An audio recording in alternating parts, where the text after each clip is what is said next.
Alright, ladies and gentlemen, I have done all of the booking. You can hear my big ass coloring, well, it's actually a drawing book, it's actually a sketchbook. You can hear that, that's where I put all my notes. But, you know, you're supposed to draw on this type of paper. I use it for my notebook. So, I'm kind of a douchebag. But anyway, the ratings are in. Are you super excited to know what brand, excluding NXT because they're too young, what brand has supremacy now? Okay, well, let's look at the time that this rating persisted. Now, this went from January 19th to about April 27th. The cutoff, let me get the actual cutoff, I believe it was the 61st. Episode 61 of SmackDown was the cutoff. Anything after episode 61 will go into the ratings beginning in quarter 3. There will be no quarter 4 for this year, obviously, because the first half of the year, the first quarter, we pretty much were toying around with universe mode, and we wanted to make it the perfect universe mode. And so, you know, it took about a month. It took a month or so to get really into it. So that first quarter really is a moot point. So quarter 3 will be the final quarter, and at the end of quarter 3, on August 10th, the champions of SmackDown, whoever they may be, Randy Orton, if he can retain till then, he will be able to choose if he wants to go to Raw, SmackDown, or stay on NXT. So keep that in mind. That's the whole deal with NXT, is will they be able to move up? And I'm thinking of extending that to the tag team champions as well. So if the Wyatts, for instance, retain until August 10th, they will get the chance to move to SmackDown, for instance, and move the Shield down. Now, if the Shield is part of a group with Dean Ambrose and Roman Reigns and Seth Rollins, only the 2 title holders... if they're at the very bottom of the list, say the Shield is the very bottom team in the rankings, they move, they go to NXT. They're done. They go to NXT, that's it. Even though Dean Ambrose is a part of that group, he's not a part of the actual team. He's not the 2-man team that goes for the titles, so he would move also. He would not move to NXT. Only Roman Reigns, only Seth Rollins would. So, I'm thinking of extending that. I'm going to think about it. I'm going to see if there's any flaws, and I'll probably, confirm it, especially on August 10th. That'll be confirmed, or you'll hear it in the episodes. All right, but now let's look back at the quarter that it was. Okay, so we will get into this right now. And if you want to look back at some of these, you absolutely can if you would like. Episode 34 of Raw, 13.3, 36, 11.4, 38, 15.2, which was one of the 11.4 was the best of the of that little bit. So on and so forth. Raw comes in at, they were at 57.6 for quarter number 1. Now Raw is at 17.95 for a ratings boost of 39.65 points. Wow, that is a really good number. So Raw comes in at 17.95. That is going to be really tough to beat SmackDown. So let's see if you can get the job done. SmackDown last quarter came in at 50.9. They won the ratings war for quarter 1. And for a little while, they had a little bit of supremacy. Overall, my universe mode, that's probably been my favorite show. Storyline-wise, it's probably been my favorite show wrestling-wise. But I will say that quarter 2 gave it a run for its money. Raw gave it a run for its money in quarter 2. Quarter 2 for SmackDown. SmackDown comes in at 16.7, beating out Raw by 1.25 points. So SmackDown is still the better show. SmackDown improved by 34.2 points in the rating system that I have concocted. So SmackDown still has ratings supremacy. SmackDown will get the final match on every pay-per-view for this current quarter. If they have one, if there's a joint pay-per-view like the Royal Rumble, they will get that the final match on the pay-per-view. Okay, now, SmackDown has supremacy. What were some of the best episodes? Well, let me tell you why SmackDown had supremacy here. Let me go back to this page, because there were some really good ratings from this. Raw, what I noticed was that it fluctuated quite a bit. Raw 47 had 28.7, not a very good score, but then it really recovered when it came down to it. These past couple of episodes have really improved Raw's rating. 58 got a 9, 60 got an 8.2. I mean, there's just so many. A couple of SmackDowns got really low numbers. SmackDown 48 only had a 42 rating. That's pretty bad. And SmackDown 43 had a 28.33. Raw never even touched the 40s, and that's probably why they caught up as much as they did. Raw had a lot of 16.5s, 14.5s, a lot of those mid-teen areas. SmackDown came in the past 5 weeks, SmackDown had these ratings as follows. SmackDown 52, 10.4. SmackDown 55, 18, not great. 57, 9.75. 59, 5.4, making it the highest rating show in My Universe Mode history. Episode SmackDown 61, 6.4, and that really boosted them up. But SmackDown 48 really dropped them quite a bit. So, obviously, Raw losing by 1.25, right? 1.25. And now we're going to have NXT in the mix for August. So we're going to see what NXT can do. NXT has a smaller viewership. So the more people that like NXT, the better it's going to get. The ratings will probably shift in NXT's favor. And NXT is no joke as well. They're doing rather well in their own right, of what I've recorded. Okay, so the pay-per-view ratings for quarter 2. Let me remind you of what was quarter 1. Quarter 1, we counted King of the Ring for Raw and SmackDown's No Way Out. I believe Hell in the Cell was Raw. And I think Money in the Bank didn't have a thumbnail, so I'm wondering if that's the reason that it had a lower view count. Hell in the Cell also had a lower view count by the time that I put it in through the rating system, but it was super recent, so I get why it didn't have as many views. So, in quarter 1 we had King of the Ring. It had a rating of 44.8. Okay, not bad to start off. It's a pretty bad show, probably one of the worst rated ones, but that was the first pay-per-view ever. So it was really early on in My Universe Mode. It was probably episode 10 or something. I don't know. I could probably find out. Let's see. Ratings. Episode 11, 13, 15, 17, 20. It was probably episode 18 or something. No, it must have been episode 19. Must have been episode 19 or something like that. It was either 10 or 19. So it was really early on, so I expected it to get higher views then.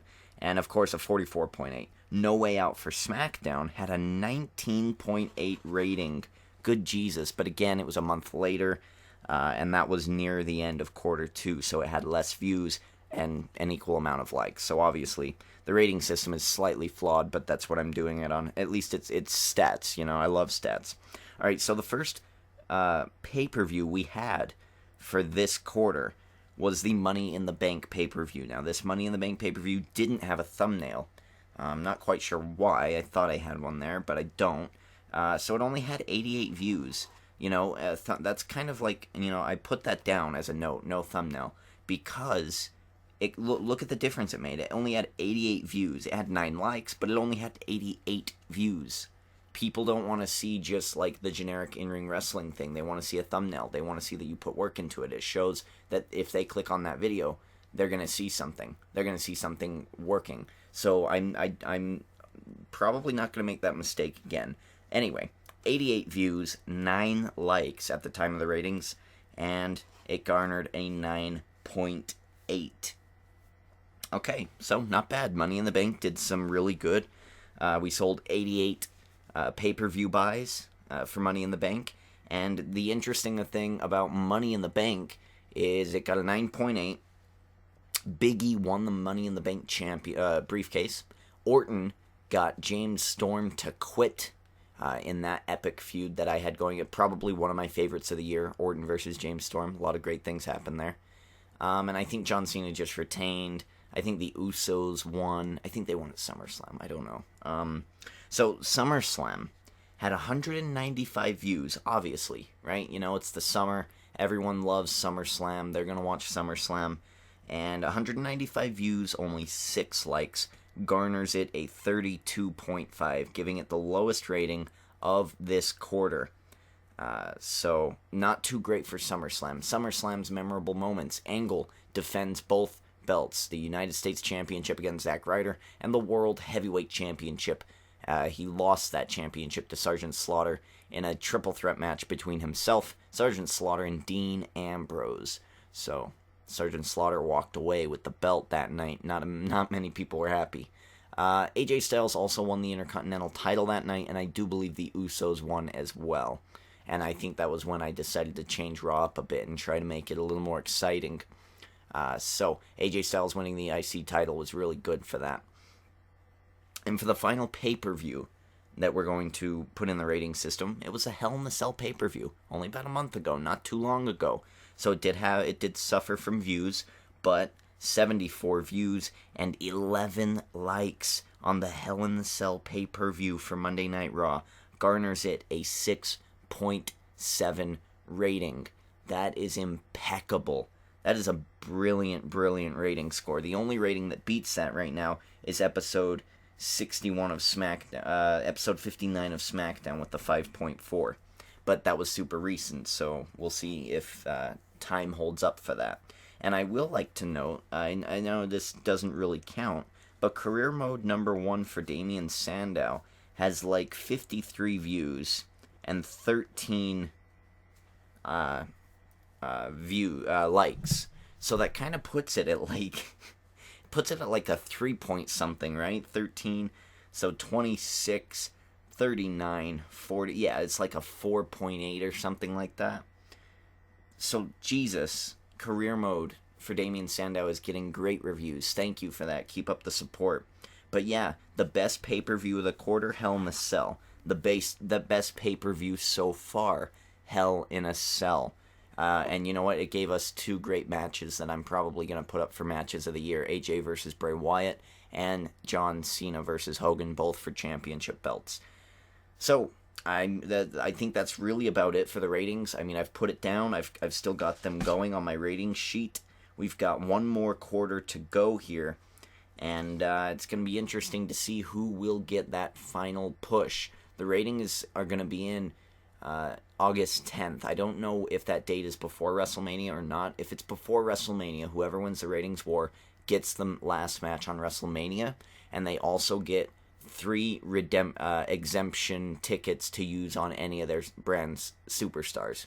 And they will be able to use those, and I'm going to try to convert as many superstars as possible to next year's game in 2K15, and I'm going to set it up, and we're just going to keep going. I'm going to set up all the rivalries.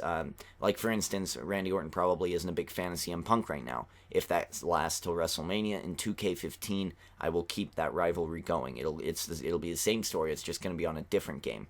So they'll have the last match on the card, and they'll have 3 exemption tickets for the draft that will be out the night after WrestleMania. And that draft will take place much like they do the drafts, or they did the drafts in the last years of it, where you would have 2 members of the roster wrestle, and 1 person would randomly be picked. Now, this is going to be up to Universe Mode, so it's going to be whatever Universe Mode wants.